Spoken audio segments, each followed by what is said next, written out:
Hi mga amigas! Samahan niyo kaming pumunta sa Otherworld VR Birmingham.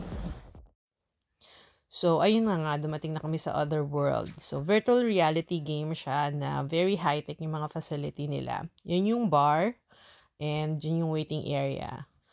Tapos, inaantay namin yung magbibigay sa amin ng instruction. So, ayun, ina-explain na nila kung paano namin gagamitin yung mga gadget dun sa pods. And after that, pupunta na kami dun sa portal. Yan yung papunta dun sa portal, dun sa pods namin. So, ayan. May kanya-kanyang pods. So, ito yung itsura namin dun sa pods.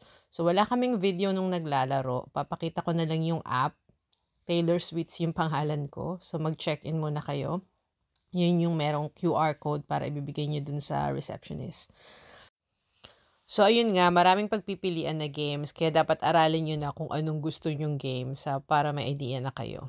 Siyempre, picture taking. And ayan naman yung high-tech na bar. So, ginamit namin yung natitirang points. Ayun, user-friendly naman. So, kayang-kaya yan. Picture taking ulit. So, yun lang. Bye for now.